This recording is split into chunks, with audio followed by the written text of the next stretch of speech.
Welcome to a new video from Chris the Trap. This one is from my Baby Trap series. Alright everyone, this is Chris sitting in his bed, drinking coffee, making a video for you guys. I hope you enjoy all the Baby Trap videos, and I think I love the Baby Traps even more than my normal traps. And that is kind of a weird feeling that I used like a year to build a free-to-play trap, and then I used like 14 days to build a baby trap, and it's so much more fun to play because it's action, action, action, and it's so much fun. And if I should get zeroed, I could make a new one in 14 days, or even a week, or even a day with $25 or something like that. So yeah, there's like no risk at all to make a baby trap. So I like that feeling of not being afraid of losing, you know, all the time and money that I spend on other accounts. So here we go. We have two enemies attacking.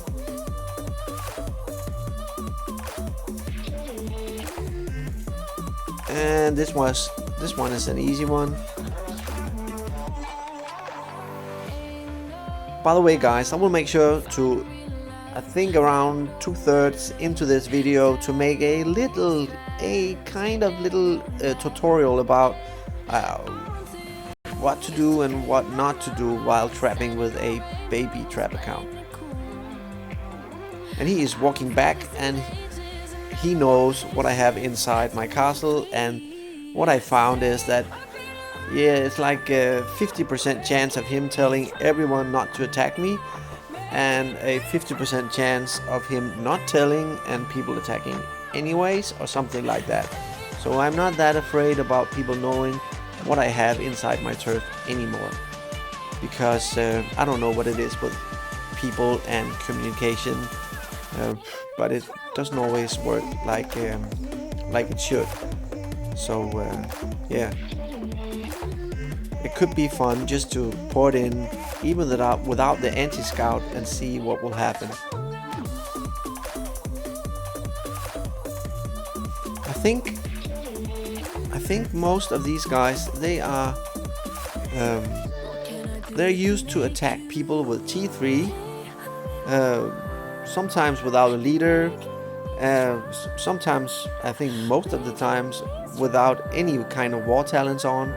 And the people they are attacking, actually it's the same deal. So they feel like their T3s can, you know, take care of everything, and they cannot. So yeah, I might do that just to check it out. Just put inside a hive and let them scout, know what I have, and see who will attack me anyways. And as you know, I am looking for people pulling back their troops. I know scouting is a sign of activity and that they might attack, but I get a lot of scouts, and mostly they do not even attack. So but you know, if they're pulling back their gathering troops, it usually means that they will attack you. So if you feel like, well, is this done, or should I go to the next hive, look for people pulling back their troops, and if they do, just wait a little.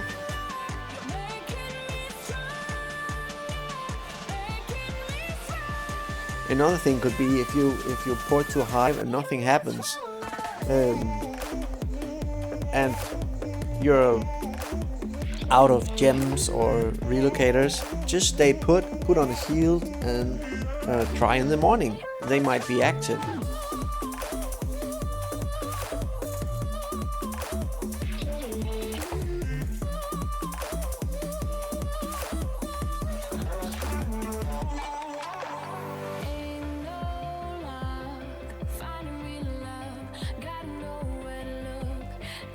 So I'm curious, did any of you guys make a new account with a baby trap on it, or at least like the intention of making a baby trap. And if you did, make sure to leave a comment.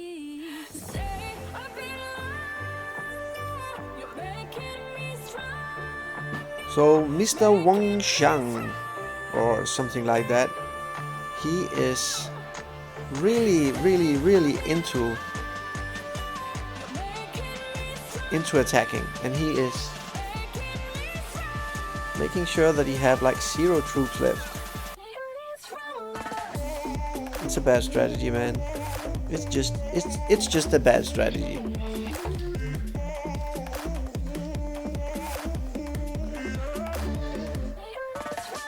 So of course, the more grunts you have, the cheaper it is to heal up, and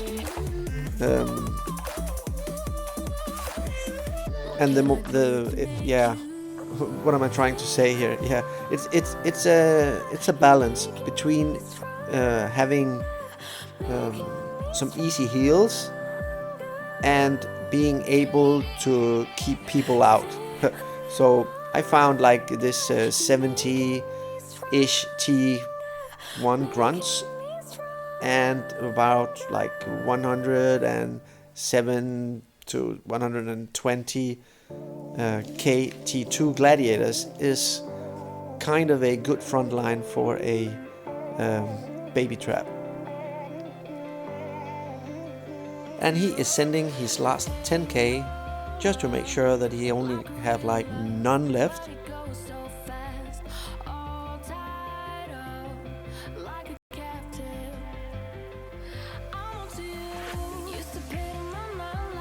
I was about to write this guy saying, will you please stop? Please stop. It doesn't feel good, but you know, it's up to him. 6,900 troops left. Yeah, it's sad. It's almost sad. And as you can see, I have room for 171 in my infirmaries. It takes me around 1 day and 4 hours to make 8,000 T1s. And this is my free-to-play gear, and this is my talents. So squad offense 5, and then unlock all the way up. And I chose to have infantry and ranged and squad health. I could skip the squad health and put it into cavalry, but I didn't because I'm taking care of my resources, and the squad health really helps out with that. So just to make sure that you get a free-to-play main hand also, I will choose the Fairy Tomahawk, the Dragon Bite, or the Harbinger, something like that. The Falcon Gate could also be cool. Normally I take the Fiery Tomahawk.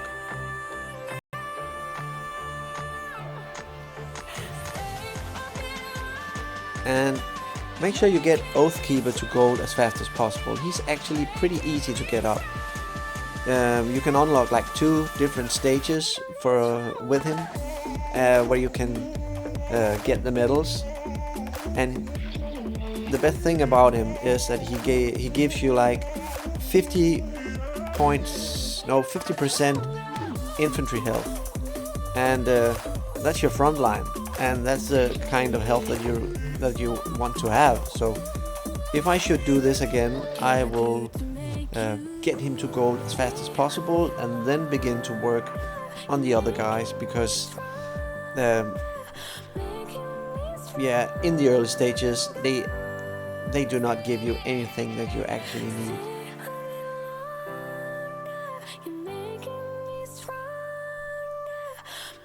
Later on, of course, they will. They need to be around, like, I think, they need to be gold grade and 7, I think. Yeah. Alright. So Grassmod horse and I agree, grass mod horse for sure.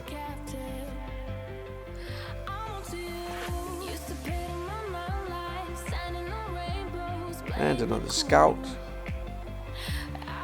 12 million, it's okay. And he has a leader, not the best attacking leader at all.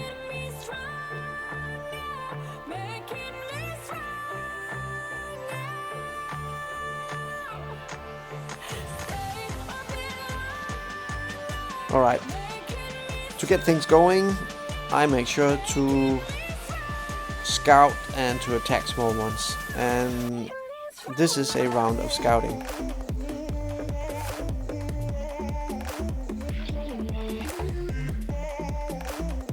And as you can see, he is reinforcing, so make sure to scout before you attack any castle.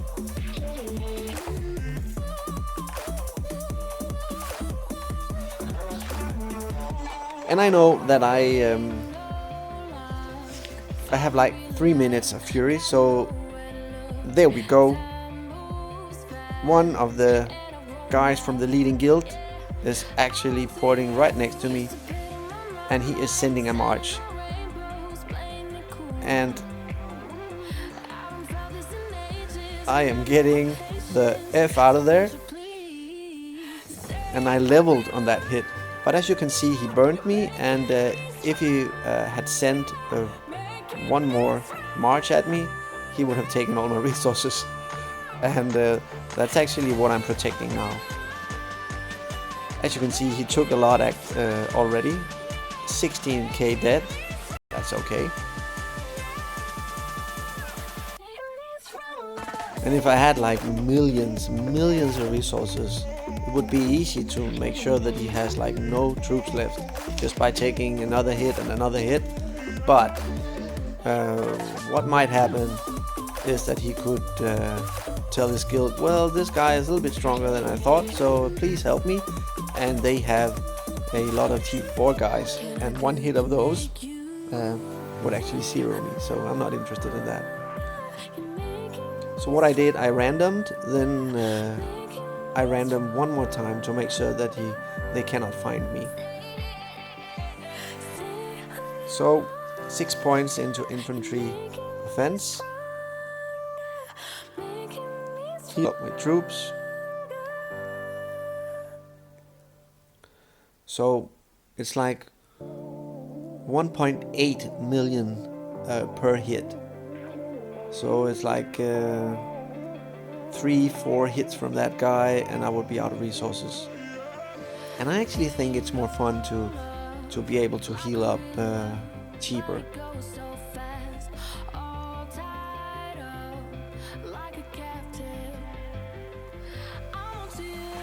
So if you're doing this and you have Fury, like I had, make sure that you have a random to get the F out of there.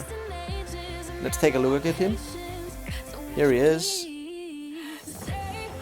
He was about 87.4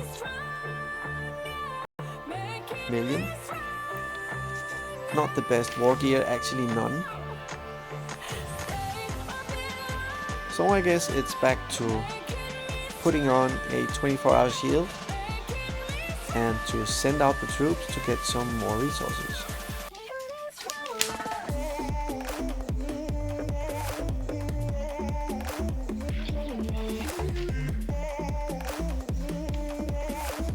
And I'm going for ore and wood.